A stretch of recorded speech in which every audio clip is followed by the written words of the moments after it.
Hello everyone, welcome you all. तो आज से हम पॉलिटी की रैपिड रिवीजन की सीरीज शुरू करने जा रहे हैं। ठीक है, do join our Telegram channel for the daily updates. ठीक है, तो मेकिंग ऑफ द कॉन्स्टिट्यूशन से हम शुरू करने जा रहे हैं। ठीक है, लेकिन सबसे पहले देखेंगे हम कॉन्स्टिट्यूशन यानी क्या होता है। ठीक है, मान लो कि एक बुक है। ठीक है, इससे हम कह रहे हैं कॉन्स्टिट्यूशन। ठीक है, तो कॉन्स्टिट्यूशन क्या है? तो कॉन्स्टिट्यूशन एक सेट ऑफ रूल्स है। क्या है? सेट ऑफ रूल्स है जो हमें बताता है कि हमारी कंट्री को किस तरह से गवर्न करना है। ठीक है, उसे हम क्या कहेंगे? कॉन्स्टिट्यूशन कहेंगे। सिंपल डेफिनेशन है, इसी तरह से आपको ध्यान में रखना है। ठीक है, कॉन्स्टिट्यूशन क्या है? एक रूल ऑफ एक बुक है, एक सेट ऑफ रूल्स की बुक है जो हमें बताती है हमारी कंट्री को कैसे गवर्न करना है। ठीक है, जस्ट इमेजिन कर लो कि हमारे कंट्री में इलेक्शन कैसे होंगे। ठीक है, कहाँ पे बताया गया है? कॉन्स्टिट्यूशन में बताया गया है। ठीक है, प्राइम मिनिस्टर कैसे इलेक्ट होगा? कहाँ पे बताया गया है? कॉन्स्टिट्यूशन में बताया गया है। ठीक है, हमारे फंडामेंटल राइट्स क्या रहेंगे? कहाँ पे बताया है? कॉन्स्टिट्यूशन में बताया है। ठीक है, प्रेसिडेंट्स की पावर क्या रहेंगे? पीएम की पावर्स क्या रहेंगी? प्रेसिडेंट किस तरह से अपॉइंट किए जाएंगे? कहाँ पे बताया है?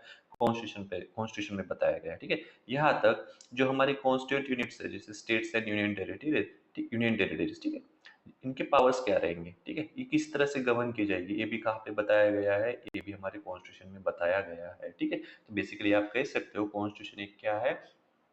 सेट ऑफ रूल्स है जो हमें बताता है हमारी कॉन्स्टिट्यूशन हमारी कंट्री को किस तरह से गवर्न करना है। ठीक है, तो देखो ये कॉन्स्टिट्यूशन है। ठीक है, अब कॉन्स्टिट्यूशन का जो ड्राफ्ट है, ठीक है, वो ड्राफ्टिंग कमेटी ने प्रिपेयर किया था। ठीक है, ये ड्राफ्टिंग कमेटी जो है वो 29 अगस्त 1947 को क्या की गई थी?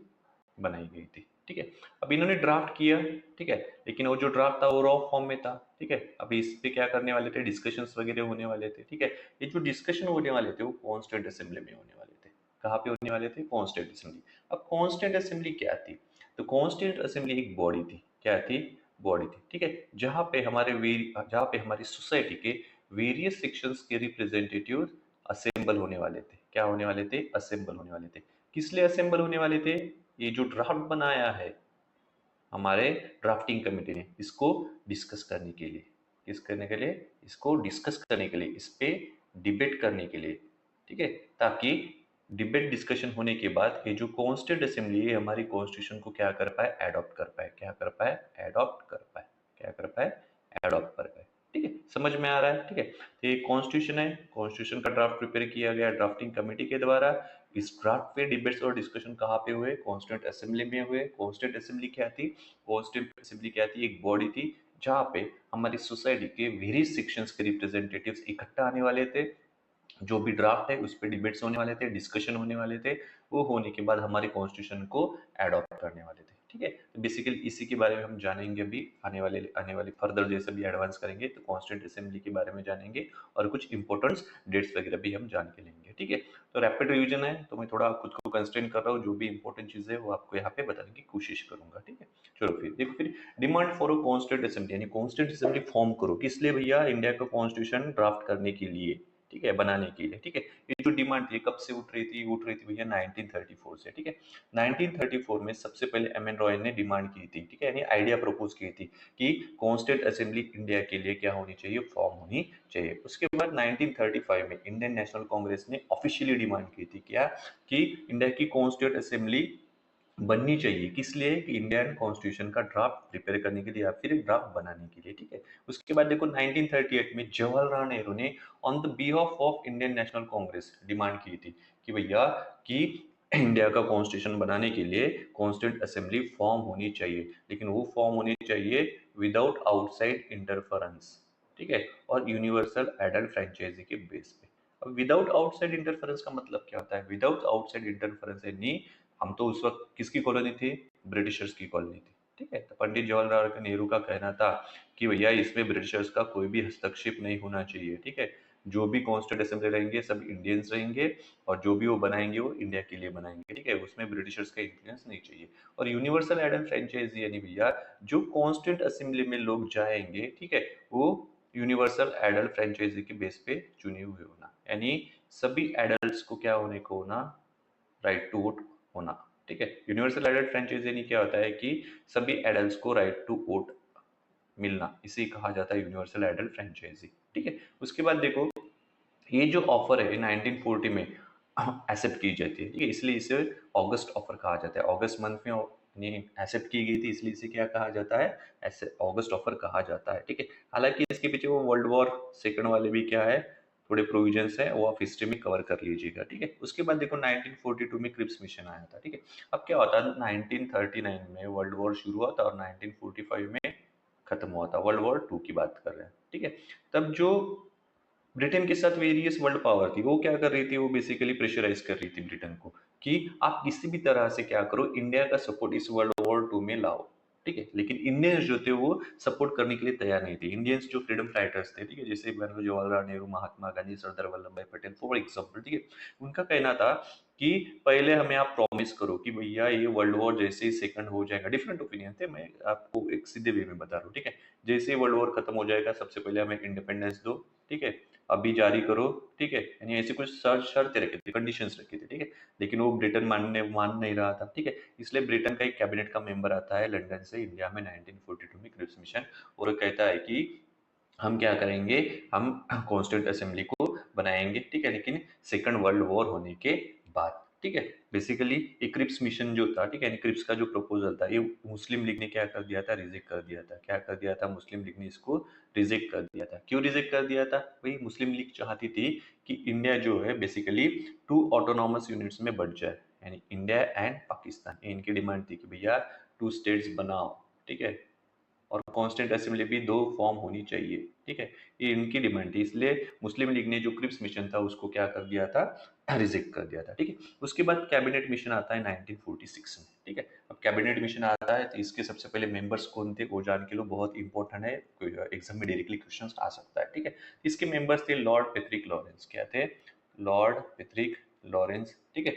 एक था सर स्टैफर्ड क्रिप्स, और एक था एवी अलेक्जेंडर। कौन था, एवी अलेक्जेंडर, ठीक है। ये तीन मेंबर्स थे कैबिनेट मिशन, इसका कोई भी ऐसा चेयरमैन वगैरह नहीं था, ये बात आपको ध्यान में रखनी है, ठीक है। ये क्रिप्स मिशन कब आता है, ये आता है 24 मार्च 1946 को। कब आता है, 24 मार्च 1946 को। और अपनी रिपोर्ट जो है कब पब्लिश करता है, अपनी रिपोर्ट पब्लिश करता है 16 मई 1946 को, ठीक है। ये डेट्स आपको ध्यान में रखनी ही रखनी है, ठीक है। First chapter is all about the dates and some important facts, ठीक है, तो ये ध्यान में आपको रखना ही रखना है, ठीक है। तो कैबिनेट मिशन कब आता है, 24 मार्च 1946 को। रिपोर्ट पब्लिश करता है 16 में 1946 को, ठीक है। तो कैबिनेट मिशन आता है, सबसे पहले मुस्लिम लीग की जो डिमांड थी कि भैया दो कॉन्स्टिट्यूंट असेंबली बनाओ, इसको ये रिजेक्ट कर देते हैं, ठीक है। और एक ऐसा प्लान प्रपोज करते हैं जो मुस्लिम लीग को भी क्या कर देता है, सेटिस्फाइड करता है, ठीक है। यानी मुस्लिम लीग हाँ ठीक है भाई, हमें जम जाएगा, इसे मान जाती है, और क्या करती है, यानी जो भी कांस्टेंट असेंबली वाली स्कीम है, ठीक है, वो एक्सेप्ट कर लेती है कि हाँ एक ही कांस्टेंट असेंबली रहेगी फिलहाल तो भी, ठीक है। ऐसी स्कीम क्या कर लेती है, एक्सेप्ट कर लेती है, ठीक है। यानी वैसे कंडीशंस वो रखते हैं, ऐसा प्लान बनाते हैं बेहतर, जो मुस्लिम लोग को भी सेटिस्फाई कर रहा था, और हमारा जो इंडियन नेशनल कांग्रेस है उसको भी क्या कर रहा था, सेटिस्फाइड कर रहा था, ठीक है। ये थी हमारे बेसिकली कांस्टेंट असेंबली की डिमांड, ठीक है। कहाँ से शुरू हुई, 1934 से 1935, 1938, 1940, 1942 और 1946। हालांकि आप हिस्ट्रिकल पर्पज में कर जाते हो, ठीक है, तो 1928 में क्या हुआ था, मोतीलाल नेहरू ने एक ड्राफ्ट प्रिपेयर किया था, ठीक है, जिसे मोतीलाल नेहरू रिपोर्ट कहा जाता है, ठीक है। ये फर्स्ट अटेम्प्ट था हमारा कॉन्स्टिट्यूशन बनाने का। इसके बाद 1931 में कराची सेशन हुआ था, ठीक है, वहां पे भी कॉन्स्टिट्यूशन का ऐसे ड्राफ्ट बनाने की कोशिश की गई थी, ठीक है। तो 1928 से भी आप ध्यान में रख सकते हैं कि 1928 में अगर ऐसा कहा जाता है कि फर्स्ट अटेम्प्ट, यानी फर्स्ट अटेम्प्ट कब किया गया था हमारे कॉन्स्टिट्यूशन का ड्राफ्ट बनाने का, फिर कॉन्स्टिट्यूशन बनाने का, तो कब किया गया था, 1928 में, ठीक है, मोतीलाल नेहरू रिपोर्ट, ऐसे भी आप ध्यान में रख सकते हो, ठीक है। एनीवे आगे बढ़ते हैं। उसके बाद देखो कॉन्स्टिट्यूंट असेंबली अब फॉर्म होती है, ठीक है। अब कॉन्स्टिट्यूंट असेंबली जो फॉर्म होती है वो फॉर्म होती है नवंबर 1946 को। कब फॉर्म होती है, नवंबर 1946 को, ठीक है। किसके अंडर में फॉर्म होती है, कैबिनेट मिशन के अंडर में, ये बात आपको ध्यान में रखना है, ठीक है। Constituent Assembly was formed on the November 1946 under the Cabinet Mission Plan, ठीक है। इसके बाद देखो कैबिनेट मिशन की, यानी सॉरी, कॉन्स्टिट्यूंट असेंबली जो फर्स्ट मीटिंग है वो होती है 9 दिसंबर 1946 को। कब होती है, 9 दिसंबर 1946 को, ठीक है। डॉक्टर सच्चिदानंद सिन्हा, ठीक है, ओके, अलग डेट है, ओके। 9 दिसंबर 1946 को क्या होती है, कॉन्स्टिट्यूंट असेंबली की फर्स्ट मीटिंग होती है, और मुस्लिम लीग इसको क्या कर देती है, बॉयकॉट कर देती है। क्या कर देती है, बॉयकॉट कर देती है, ये ध्यान में रखना है, ठीक है। यानी जो भी कॉन्स्टिट्यूंट असेंबली स्ट्रेंथ थी उसमें से सिर्फ 207 ही मेंबर क्या करते हैं, फर्स्ट मीटिंग को अटेंड करते। ये भी नंबर आपको ध्यान में रखना है, ठीक है, कि कॉन्स्टिट्यूंट असेंबली की जो फर्स्ट मीटिंग थी उसमें सिर्फ 207 ही मेंबर क्या थे, प्रेजेंट थे, ठीक है। उसके बाद देखो 11 दिसंबर 1946 को क्या होता है कि यानी डॉक्टर राजेंद्र प्रसाद को, ठीक है, प्रेसिडेंट करके कॉन्स्टिट्यूंट असेंबली का प्रेसिडेंट करके इलेक्ट कर दिया जाता है। इसके साथ वाइस प्रेसिडेंट भी इलेक्ट किए जाते हैं, कृष्णमचारी और एस.सी. मुखर्जी और वी.टी. कृष्णमचारी, ठीक है। इन दोनों को एज अ वाइस प्रेसिडेंट करके कॉन्स्टिट्यूंट असेंबली का इलेक्ट किया जाता है। दोनों डिफरेंट डेट पे चूज किए गए थे, ये बात आपको ध्यान में रखना, ठीक है। लेकिन सबसे पहला प्रेसिडेंट कौन था, यानी कॉन्स्टिट्यूंट असेंबली था, वो थे भैया डॉक्टर सच्चिदानंद सिन्हा, ठीक है। एक फ्रेंच प्रैक्टिस फॉलो करके इन्हें चुना गया था। और डॉक्टर सच्चिदानंद सिन्हा को क्यों चुना गया था, क्योंकि वो क्या थे, कॉन्स्टिट्यूंट असेंबली के ओल्डेस्ट मेंबर थे, लेकिन वो टेम्पररी चेयरमैन थे, ठीक है। अगर क्वेश्चन आता है who was the temporary chairman of the constituent assembly, तो डॉक्टर सच्चिदानंद सिन्हा, ठीक है। Who was the first president of the constituent assembly, doctor Sachchidananda Sinha ही थे, ठीक है। उसके बाद 13 दिसंबर को ऑब्जेक्टिव रिजोल्यूशन लाया जाता है जवाहरलाल नेहरू के द्वारा, ठीक है, कॉन्स्टिट्यूंट असेंबली में, ठीक है। अभी आने वाले स्लाइड में हम कंपोजिशन वगैरह देखेंगे, ठीक है। तो कॉन्स्टिट्यूंट असेंबली कब फॉर्म हुई थी, नवंबर 1946 को क्या हुई थी, कॉन्स्टिट्यूंट असेंबली फॉर्म हुई थी। फर्स्ट मीटिंग कब हुई थी, 9 दिसंबर 1946 को हुई थी। 11 दिसंबर को क्या हुआ था कि जो परमानेंट चेयरमैन चुने गए थे, और who was the permanent chairman of the constituent assembly, doctor Rajendra Prasad, ठीक है। हम कह सकते कि भैया यहाँ पे कॉन्स्टिट्यूंट असेंबली को एक चेयरमैन था या फिर एक प्रेसिडेंट था और दो वाइस प्रेसिडेंट थे। ये बात आप यहाँ पे ध्यान में रख सकते हो, ठीक है। दो वाइस प्रेसिडेंट कौन थे, वी.टी. कृष्णमचारी और एस.सी. मुखर्जी, ठीक है। अब देखो कॉन्स्टिट्यूंट असेंबली में कौन था कौन नहीं था वो देख लेते हैं, ठीक है। थोड़ा स्लाइड के लिए माफ कर देना, थोड़ा विजिबल नहीं है प्रॉपरली। एनीवे आगे बढ़ते हैं, ठीक है। तो जो कॉन्स्टिट्यूंट असेंबली वो फॉर्म हुई थी नवंबर 1946 में under the cabinet mission plan, ठीक है। उसके बाद देखो स्ट्रेंथ क्या थी, सबसे पहले भी देखेंगे कंपोजिशन क्या था, ठीक है, कौन कौन थे कौन कौन नहीं था कॉन्स्टिट्यूंट असेंबली, उसके बारे में हम क्या लेंगे, अभी जानकारी लेंगे, ठीक है। तो कंपोजिशन के बारे में जानते हैं सबसे पहले, ठीक है। तो कॉन्स्टिट्यूंट असेंबली की स्ट्रेंथ कितनी थी, ठीक है, तो 3 यहाँ पे लिख लेता हूँ मैं अच्छे तरीके से, 389 थी। टोटल स्ट्रेंथ कितनी थी, 389 थी, ठीक है। अब देखो उस वक्त जो हमारा इंडिया था, एक था ब्रिटिश इंडियन प्रोविंस के अंडर में और एक था प्रिंसली स्टेट्स के अंडर में, ठीक है। अब ब्रिटिश इंडियन प्रोविंसेस जो थे ये वाले, ठीक है, इनको डायरेक्ट कंट्रोल करते थे ब्रिटिश, ठीक है। और प्रिंसली स्टेट्स जो थे यहाँ पे हेड थे प्रिंसेस, कौन थे, प्रिंसेस।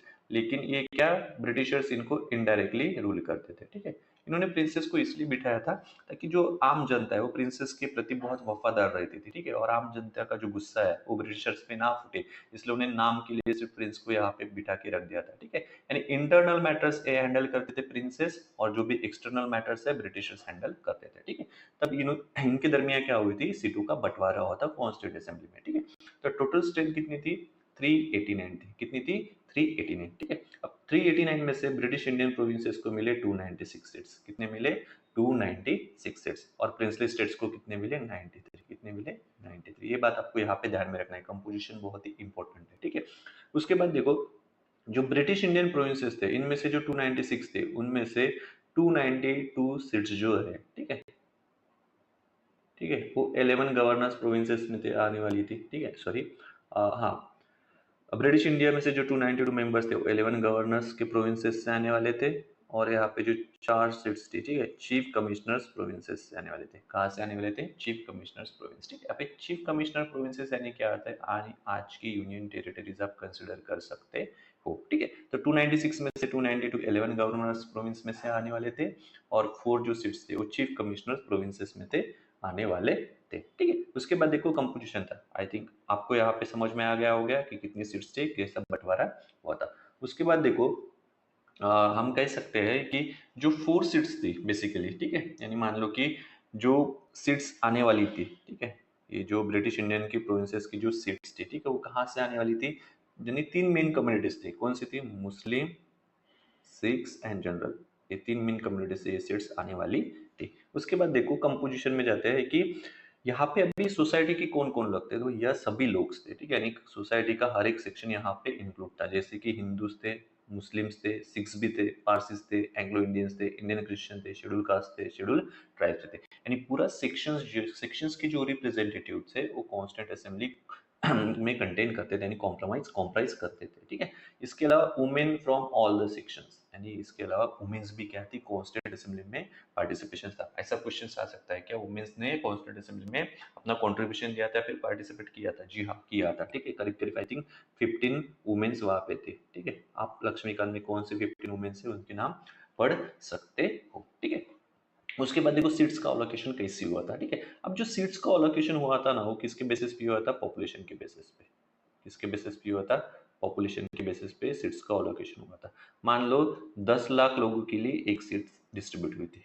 ठीक है, for 1 million, 1 seat for 1 million people, ऐसे भी आप ध्यान में रख सकते हो। ठीक है, यानी ये जो ब्रिटिश इंडियन प्रोविंस थे इनमें भी सेम था और प्रिंसली स्टेट थे इनमें भी ऐसे सेम रेशियो था। यानी पॉपुलेशन के रेशियो के बेसिस पे सीट्स का अलोकेशन हुआ था। आप सीधी तरीके से ऐसे भी ध्यान में रख सकते हो। ठीक है, और ये जो सीट्स थी बेसिकली, ठीक है, मैंने बताया ब्रिटिश इंडियन प्रोविंसेस की जो सीट्स थी, ठीक है, वो basically general, Sikhs and Muslim in 3 main communities में क्या हुई थी? डिवाइड हुई थी। क्या हुई थी? डिवाइड हुई थी। आई होप कि यहाँ तक आपको समझ में आया होगा। आगे बढ़ते हैं। उसके बाद देखो वोटिंग मेथड किस तरह से थी यानी कॉन्स्टिट्यूंट असेंबली में। ठीक है, तो वोटिंग मेथड जो थे भैया वो प्रोपोर्शनल रिप्रेजेंटेशन थी। प्रोपोर्शनल रिप्रेजेंटेशन मेथड यानी सिंगल ट्रांसफरेबल वोट। ठीक है, प्रोविंशियल रिप्रेजेंटेशन के लिए। ठीक है, प्रोपोर्शनल रिप्रेजेंटेशन यानी क्या होता है? वही, ठीक है, सिंगल ट्रांसफरेबल वोट। मान लो कि आपका वोट आपने ए को अगर वोट दिया, ए मान लो जैसे फॉर एग्जांपल, जैसे मान लो ए और बी इलेक्शन के लिए, ए बी और सी इलेक्शन के लिए खड़े हैं। ठीक है, आपका पहला प्रेफरेंस ए रहता है। ठीक है, लेकिन ए भैया मेजोरिटी में नहीं आता तो आपका वोट बी को ट्रांसफर हो जाएगा। ठीक है, बी भी नहीं आता तो आपका वोट किसको ट्रांसफर हो जाएगा? सी को ट्रांसफर हो जाएगा। इस तरह से ट्रांसफर ऑफ वोट चलता है, इसलिए उसको कहा जाता है प्रोपोर्शनल रिप्रेजेंटेशन सिस्टम और सिंगल ट्रांसफरेबल वोट। ठीक है, उसके बाद देखो representatives from princely states were nominated by the heads. ठीक है, यानी देखो हम कह सकते हैं कि कॉन्स्टिट्यूंट असेंबली जो होती है भैया partly elected and partly nominated body थी। पार्टली इलेक्टेड और पार्टली नॉमिनेटेड बॉडी बॉडी क्यों थी अभी मैं आपको बताऊंगा। ठीक है, तो देखो मेंबर्स क्या थे? Partly elected British Indian provinces में से और partly nominated by the princess. ठीक है, हमने देखा है जो 389 की स्ट्रेंथ थी इसमें डिस्ट्रीब्यूट हुआ था ब्रिटिश इंडियन प्रोविंसेस और प्रिंसली स्टेट। ठीक है, अब प्रिंसली स्टेट से जो हेड आने वाले थे, ठीक है, जो हेड आने वाले थे रिप्रेजेंट करने के लिए उनको प्रिंसेस नॉमिनेट करते थे। कौन नॉमिनेट करते थे? प्रिंसेस नॉमिनेट करते थे। और ब्रिटिश इंडियन प्रोविंसेस में जो भी लोग आने वाले थे, ठीक है, on the basis of election आने वाले थे। कैसे आने वाले थे? इलेक्शन के बेसिस पे। और इलेक्शन कौन सा था भैया? Proportional representation system, single transferable vote. ठीक है, यानी जो असेंबली के बेसिकली क्या हुए थे? इलेक्शंस हुए थे। ठीक है, जैसे कि मान लो 1937 में इलेक्शंस हुए थे। ठीक है, तो प्रोविंशियल इलेक्शंस हुए थे 1937 में। तो यहाँ पे जो चुन के आने वाला था वही क्या करने वाला था? अपने रिप्रेजेंटेटिव्स को चुन के यहाँ पे भेजने वाला था। ठीक है, इसलिए क्या थे, सीधी तरह से बताता हूँ कि ब्रिटिश इंडियन प्रोविंसेस से जो भी रिप्रेजेंटेटिव आने वाले थे वो इलेक्टेड थे और प्रिंसली स्टेट से जो भी रिप्रेजेंटेटिव आने वाले थे वो नॉमिनेटेड थे। इसीलिए इसे यहाँ पे कहा गया है कि constituent assembly was a partly elected and partly nominated body. ठीक है, एक एग्जांपल के तौर पे आपको बताता हूँ। ठीक है, पार्लियामेंट है, पार्लियामेंट में 2 हाउसेस है, लोकसभा एंड राज्यसभा। ठीक है, अब लोकसभा में जो लोग चुन के जाते हैं वो डायरेक्टली इलेक्टेड रहते हैं। ठीक है, हम उनके लिए डायरेक्ट वोट करते हैं। ठीक है, अब जो राज्यसभा में लोग जाते हैं इनके लिए हम वोट नहीं करते, इनडायरेक्टली इलेक्टेड रहते हैं। कैसे रहते हैं? Indirectly elected. ठीक है, तो राज्यसभा में कौन जाते हैं? स्टेट्स के रिप्रेजेंटेटिव जाते हैं। कौन जाते हैं? स्टेट के रिप्रेजेंटेटिव्स। ठीक है, स्टेट्स के रिप्रेजेंटेटिव्स को कौन चुनते हैं? हम डायरेक्टली चुनते हैं। क्या करते हैं? हम डायरेक्टली चुनते हैं। लेकिन राज्यसभा में जो जाता है उसके लिए क्या होते हैं? जो कंसर्न स्टेट्स है वहां पे उनकी असेंबली में इलेक्शंस होते हैं और उनके इलेक्शन के बेसिस पे जो भी चुन के आता है वो कहाँ पे चला जाता है?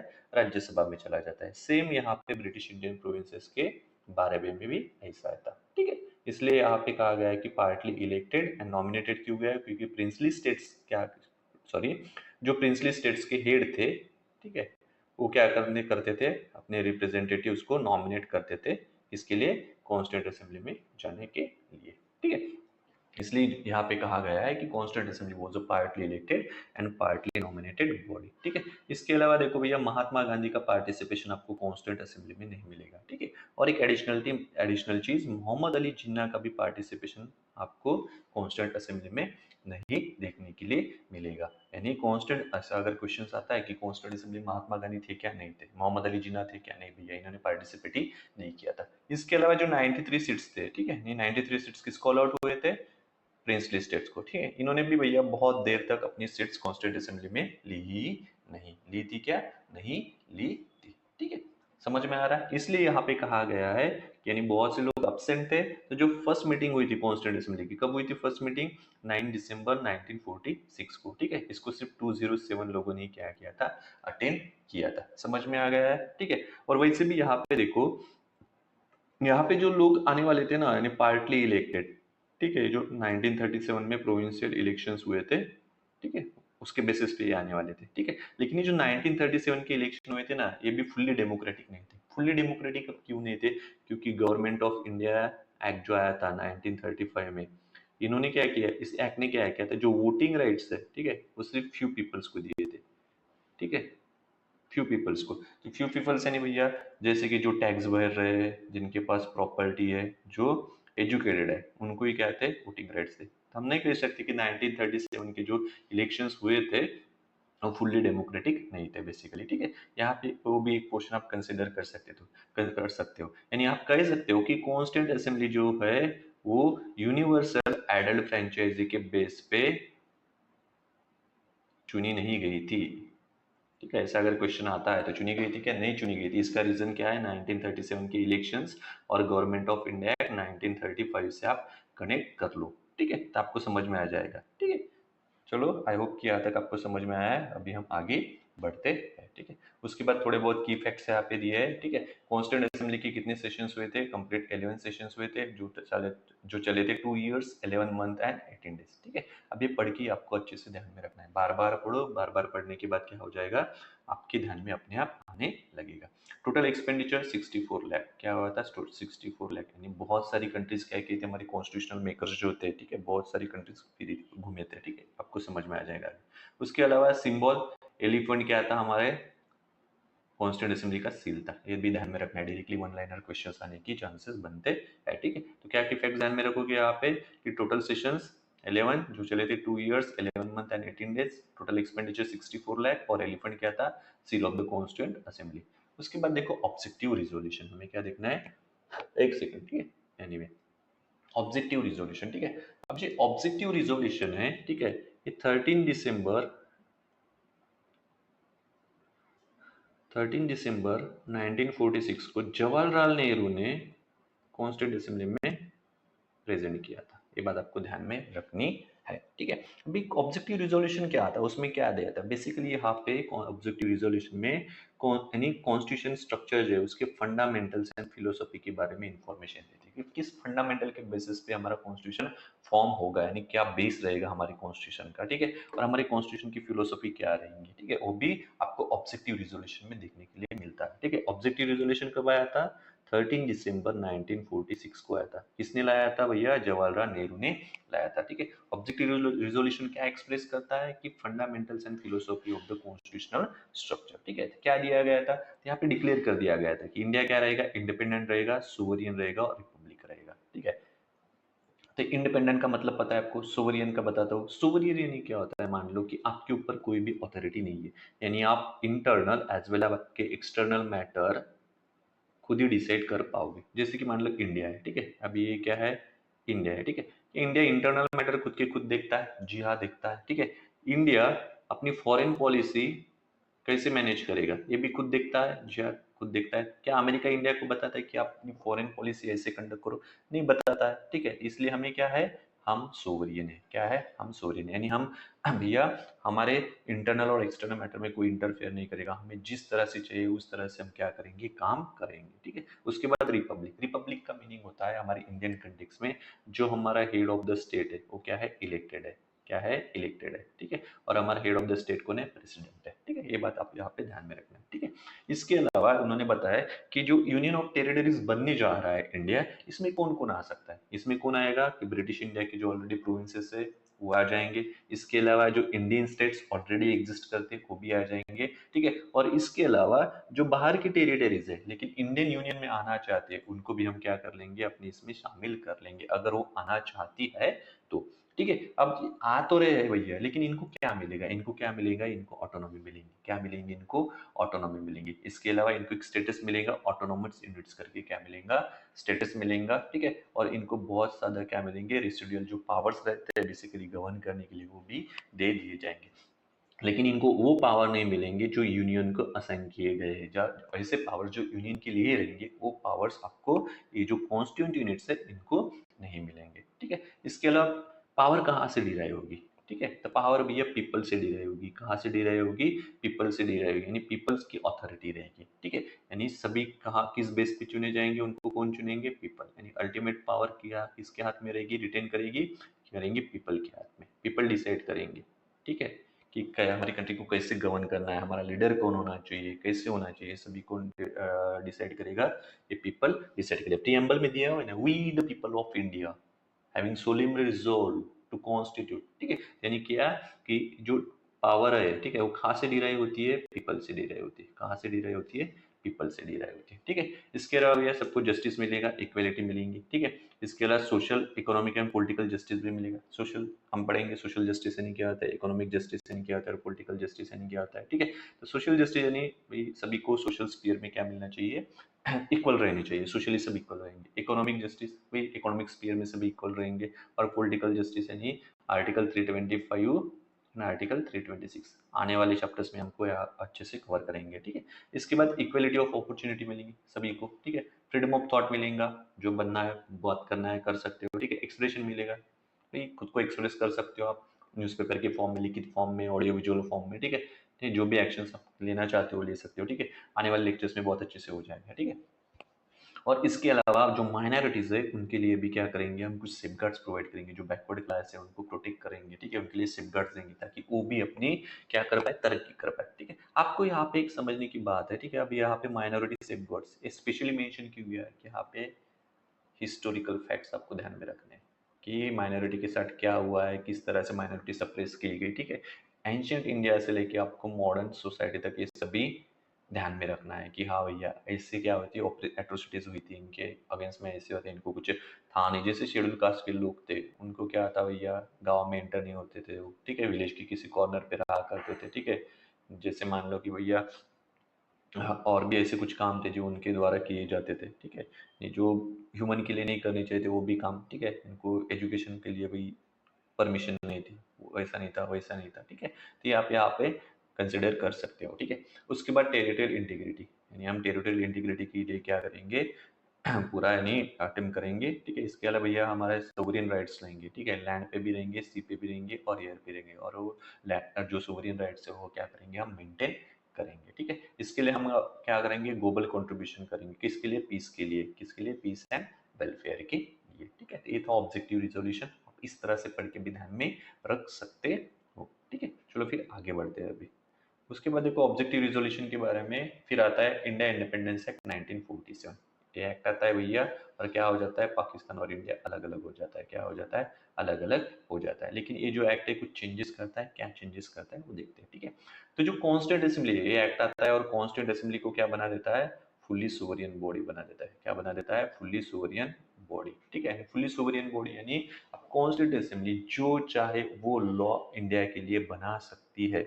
और ब्रिटिश काल में जो लॉ बनाए गए उसको भी क्या कर सकती हो, अल्टर कर सकती है। ये पावर इंडिया इंडिपेंडेंस एक्ट 1947 ने कॉन्स्टिट्यूंट असेंबली को दी थी। यानी कॉन्स्टिट्यूंट असेंबली जो थी भैया वो सोवरियन बॉडी थी। अब ब्रिटिशर्स नहीं बताएंगे कि कॉन्स्टिट्यूंट असेंबली को क्या करना है क्या नहीं करना है। ठीक है, वो जो चाहे वो कर सकती थी। इसके अलावा इसको ड्यूअल फंक्शंस दिए गए थे। जैसे मान लो कि जब जब constituent assembly as a legislative body करके मिलती थी तब उसको चेयर किया जाता था जीवी मालवनकर के द्वारा। ठीक है, और जब जब constituent assembly as a constituent body करके मिलती थी तब उन्हें चेयर किया जाता था डॉक्टर राजेंद्र प्रसाद के द्वारा। इसके अलावा जो हमारी कॉन्स्टिट्यूंट असेंबली थी वो फर्स्ट पार्लियामेंट बनी थी। ठीक है, फ्री इंडिया की, ये बात ध्यान में रखना। First constituent assembly became the first parliament of free India. इसके अलावा जो मेंबरशिप थी, ठीक है, देखो टोटल मेंबरशिप कितनी थी अंडर द कैबिनेट मिशन, 389। ठीक है, अब इंडिया इंडिपेंडेंस एक्ट आ गया, पाकिस्तान अलग हो गया, इंडिया अलग हो गया। यानी पाकिस्तान की अपनी खुद की कॉन्स्टिट्यूंट असेंबली थी और हमारी इंडिया की अपनी खुद की कॉन्स्टिट्यूंट असेंबली थी। ठीक है, ये जो स्ट्रेंथ थी 389 से लेके कितनी आ गई थी, 299 आ गई थी। कितनी आ गई थी? 299। ये बात आपको ध्यान में रखना। ठीक है, आप मुझे कमेंट सेक्शन में बताओ 299 आने के बाद ब्रिटिश इंडियन प्रोविंसेस को कितने सीट्स अलॉट हुए थे और प्रिंसली स्टेट्स को कितने सीट्स अलाउ हुए थे।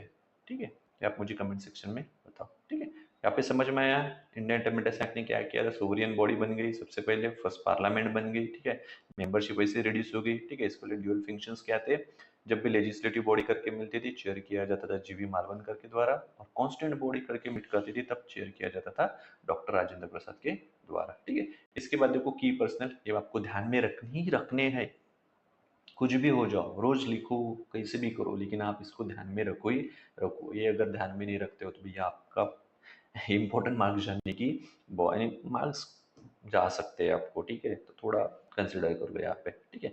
उसके बाद देखो सर बी एन राव कौन थे, ये कॉन्स्टिट्यूशनल एडवाइजर थे, कौन थे, कॉन्स्टिट्यूशनल एडवाइजर थे, ठीक है। एच वी आर अय्यंगर को थे, सेक्रेटरी थे कॉन्स्टिट्यूशन असेंबली के, ठीक है, डायरेक्ट क्वेश्चन आ सकता था, ठीक है। Who was the constitutional adviser of the constituent assembly, who was the secretary of the constituent assembly, H V Iyengar, ठीक है। एस एन मुखर्जी कौन थे, एस एन मुखर्जी थे chief draftsman of the constitution, यानी क्या थे, chief draftsman of the constitution. Prem Behari Raizada कौन था, कैलीग्राफर था कॉन्स्टिट्यूशन का, ठीक है। उसके बाद नंदलाल बोस और वी आर सिन्हा कौन थे, इसने क्या किया था, कॉन्स्टिट्यूशन को डेकोरेट किया था, क्या किया था, कॉन्स्टिट्यूशन को डेकोरेट किया था। हिंदी कैलीग्राफी किसने की थी, वसंत कृष्ण विद्यन की थी, और उसको एलिमिनेट किया गया था नंदलाल बोस के द्वारा, ठीक है। वुमेन का पार्टिसिपेशन था कॉन्स्टिट्यूंट असेंबली, जी हाँ भैया, वुमेन का पार्टिसिपेशन था कॉन्स्टिट्यूंट असेंबली में, ठीक है। पहले इनिशियली क्या थे, 15 मेंबर्स थे, लेकिन ये जो स्ट्रेंथ थी फिर +2 में ऐड होगी, यानी 17 बढ़ गई होंगी, या फिर पहले 13 होगी फिर 2 हो गई होंगी, ठीक है। ये आप मुझे कमेंट सेक्शन में बताओ, ठीक है। लेकिन आपको ध्यान में क्या रखना है, 15 वुमेन्स थी, कौन से वुमेन्स थी, आप लक्ष्मीकांत से पढ़ लो, वहां पे थोड़ा बहुत हो जाएगा, ठीक है। एक सेकंड ना। उसके बाद देखो एनैक्टमेंट, कॉन्स्टिट्यूशन को कैसे एनैक्ट किया गया था, क्या हुआ था क्या नहीं हुआ था, उसके बारे में दिया हुआ है, ठीक है। एनैक्टमेंट देखो, कॉन्स्टिट्यूशन कब एडॉप्ट किया गया था, कॉन्स्टिट्यूशन एडॉप्ट किया गया था 26 नवंबर 1949 को, ठीक है। आउट ऑफ 299 मेंबर्स, ठीक है, 299 मेंबर्स में से सिर्फ 284 क्या थे, प्रेजेंट थे, ठीक है, जैसे आपको पता है, ठीक है। इंडिया इंडिपेंडेंस एक्ट की वजह से जो स्ट्रेंथ थी वो 389 से कितनी हो गई थी, 299 हो गई थी। अभी 299 में से सिर्फ 284 क्या थे, प्रेजेंट थे, और इन्होंने एडॉप्टेशन यानी जो जिस दिन कॉन्स्टिट्यूशन एडॉप्ट किया गया उस दिन क्या किया, इन्होंने कॉन्स्टिट्यूशन पे साइन किए। कब कॉन्स्टिट्यूशन एडॉप्ट किया गया था, 26 नवंबर 1949 को। 284 क्या थे, प्रेजेंट थे, और उन्होंने अपनी साइन की थी, ठीक है। जब कॉन्स्टिट्यूशन बना, एडॉप्ट किया गया, तब कॉन्स्टिट्यूशन क्या कंटेन करता था, प्रीएम्बल कंटेन करता था, 395 आर्टिकल्स कंटेन करता था, और 8 शेड्यूल्स कंटेन करता था, ठीक है। अब प्रेजेंट में हमारे यहाँ पे कितने आर्टिकल्स है, कितनी शेड्यूल्स है, कितने पार्ट्स है, आप मुझे कमेंट सेक्शन में बताओ, ठीक है। इजी है, ठीक है। आई थिंक 470 के करीब करीब आर्टिकल्स होंगे, ठीक है।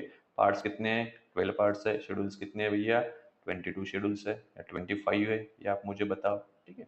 चलो आगे बढ़ते हैं, ठीक है। इसके अलावा क्या, जब कॉन्स्टिट्यूशन एडॉप्ट किया गया तब क्या था, प्रियम्बल, 395 आर्टिकल्स और 8 शेड्यूल्स थे। इसके अलावा देखो जब प्रियम्बल हमारा कब यानी एनेक्ट कर दिया गया, ठीक है, यानी पूरा कॉन्स्टिट्यूशन एडॉप्ट किया हमने, उसके बाद क्या कर दिया गया, प्रियम्बल को एनेक्ट कर दिया गया। अब ऐसा क्यों किया, ऐसा यू इसलिए किया गया ताकि प्रियम्बल की कंफॉर्मिटी बनी रहे, यानी प्रियम्बल और रेस्ट ऑफ द कॉन्स्टिट्यूशन क्या दिखे, हमें एक रूप दिखे, क्या दिखे, एक रूप दिखे। इसीलिए पूरा कॉन्स्टिट्यूशन एडॉप्ट करने के बाद क्या कर दिया गया, कॉन्स्टिट्यूशन को प्रियम्बल को एनेक्ट कर दिया गया।